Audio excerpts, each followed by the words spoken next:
trasladados a la ciudad de Washington con el periodista Armando Guzmán. Él ha dado seguimiento ayer, antier y hoy también, y los días que haga falta, al tema de las elecciones de medio término, que a fin de cuentas, según lo que se está observando, con lo que se tiene computado hasta ahora, no se dio la llamada ola roja que temían los demócratas y que auspiciaba, entre otros, Donald Trump.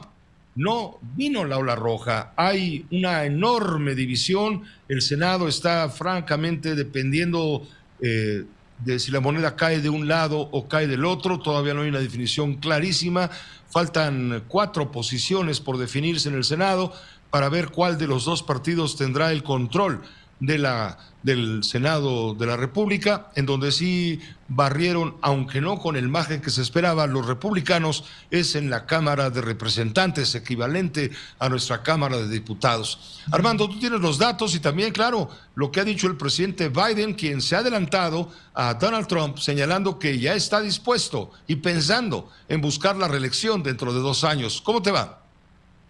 Con mucho gusto de estar contigo, Pepe. Efectivamente, y aquí parece que la edad a ninguno le importa. A mucha gente sí le importa y hay mucha gente hablando en Washington y en Estados Unidos acerca de la edad de los próximos candidatos presidenciales. Pero poniéndose a un lado, mientras, déjame decirte, en la Cámara de Representantes es casi seguro que serán los republicanos los que la dominen. Ahora, la cuestión es que el margen va a ser muy pequeñito. Podrían ser 2 o 5 votos o 11. Ese es todo el margen que hay. En cuanto a la Cámara de Senadores, solamente eran 4, como tú bien informas, pero ya son 3. Es solamente Georgia, es también el estado de Nevada, y vamos a esperar a que Georgia tenga su definición después del 6 de diciembre. Entonces, esos estados todavía faltan por definirse. Tengo aquí unos datos, Armando, los últimos datos que está dando a conocer el periódico The New York Times. Y efectivamente, los demócratas habrían alcanzado 48 sillas o 48 lugares en el Senado, igual número de sillas para el Partido Republicano. Se necesita la definición, faltan 4 definiciones para saber cuál partido tendrá el control, pero todo indica que será republicano. En fin, vamos a ver qué sucede, pero en donde sí es evidente el dominio republicano es en la Cámara de Representantes, donde hacen falta 218 votos para tener el control de ese Congreso, de la Cámara, y ya son 207.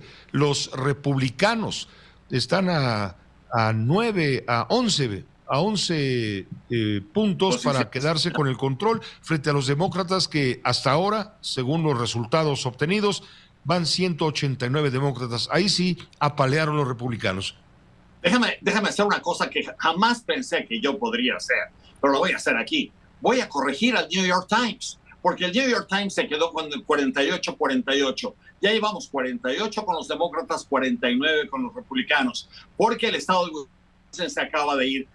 Ron Johnson, que es el senador republicano ahí, acaba de ganar y entonces hay 49 contra 48. Quedan 3 por definir: el estado de Arizona, el estado de Nevada y el estado de Georgia. Georgia se va a definir hasta el 6 de diciembre. Lo que falta ahora es el estado de Arizona, y me dicen que en cualquier momento esta noche puede haber más votos y más conteo, y sobre todo también el estado de Nevada, en donde no sabremos nada hasta el próximo día 18 de noviembre. Entonces queda así. Eso por un lado. Ahora, los gobernadores también. Los gobernadores encontraron que había mucho campo de acción. Y esto es importante, Pepe, porque en los Estados Unidos muchas de las acciones que el gobierno federal debía llevar a cabo no lo hace por dejárselo en el sistema federativo a los estados. Y los estados entonces reemplazan en muchas de las cuestiones al gobierno federal. Y el Senado es crucial en Estados Unidos, porque si en el Senado el presidente no puede ni manejar dinero, ni tampoco nominar a miembros del gabinete, ni tampoco nominar a embajadores, y un solo senador que puede detener todo el programa del gobierno federal. Entonces, por eso es tan importante. Ahora, viendo todo esto, y el presidente Joe Biden sabiendo que la opinión acerca de Donald Trump fue extremadamente negativa entre mucha gente que terminó votando por los demócratas, precisamente para castigar a Donald Trump. Sabiendo todo esto, el presidente habló de que él sí quiere otra vez ser presidente y que podría, en unas vacaciones que vienen pronto, decidir qué es lo que va a hacer y si en realidad el año que entra él podría anunciar que quiere ser presidente en el 2024. Vamos a escuchar lo que el presidente Joe Biden dijo acerca de esto hoy. Vamos a escucharlo todos. Aquí está. ¿Cómo interpreta usted los resultados de cara a sus aspiraciones de buscar la reelección? Si fuera a reconsiderarlo, ¿cuándo lo haría? Bueno, primero que nada, Jill y yo, mi esposa Jill, más popular que yo en el Partido Demócrata, pero fuera de toda broma, nuestra intención es buscar la reelección al margen del resultado de estos comicios. Buscaré la presidencia al margen del resultado, Armando. Ahora, lo más curioso de todo esto es que ha surgido una figura muy fuerte. El único lugar en el que sí hubo una marea roja enorme fue el estado de la Florida.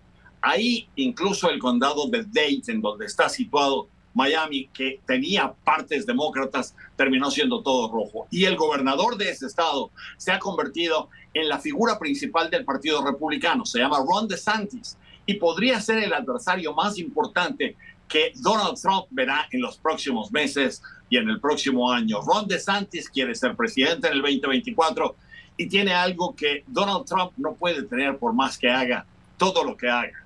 Tiene mucha popularidad y además, Pepe, tiene 44 años de edad. Por eso te decía, hay mucha gente que empieza a hablar acerca de la cuestión de la edad y lo importante que podría ser en el 2024. Pepe. Un estado que está en vilo para la parte senatorial es el estado de Georgia, donde está en juego un lugar del Senado. Es crucial para configurar la mayoría en la Cámara Alta y se va a tener que decidir en una segunda vuelta hasta dentro de un mes, el 6 de diciembre, ya que ningún candidato alcanzó el 50% y de acuerdo con las reglas electorales estadounidenses tiene que tener una mayoría mínima, pero finalmente una mayoría. ¿Tú se imaginas la cantidad de dinero que van a meter los dos partidos en esa contienda? Es lo más importante que puede ocurrir. Ahora, el escenario podría ser ese, que tuviéramos que esperar hasta el 6 de diciembre, pero podría ser que se definiera antes lo que está ocurriendo en Nevada y lo que está ocurriendo en Arizona. Y eso podría llevar a los 49 que ya tienen los republicanos al 51 y darles la mayoría. O podría ser que se dividieran uno con 49 y el otro con 50 y entonces tendríamos que esperar hasta después del 6 de diciembre. Pero cualquier tipo de combinación, cuando tú pones a números que pueden ir al infinito, cualquier tipo de combinación es posible y eso es lo que podría ocurrir en las próximas horas o en los próximos días, porque sabemos ya de antemano que el estado de Nevada no va a hacer ningún anuncio hasta el 18 de este mes y se están tardando mucho porque tienen un conteo muy complicado en el estado de Arizona. Eso es lo que está deteniendo todo eso, pero esa es la complicación y esa es la combinación de números que existe, Pepe. Muchas gracias, Armando. Gracias, estaremos contigo en contacto permanente. Igualmente, gracias, Pepe. Buenas noches. Gracias, muy buenas noches.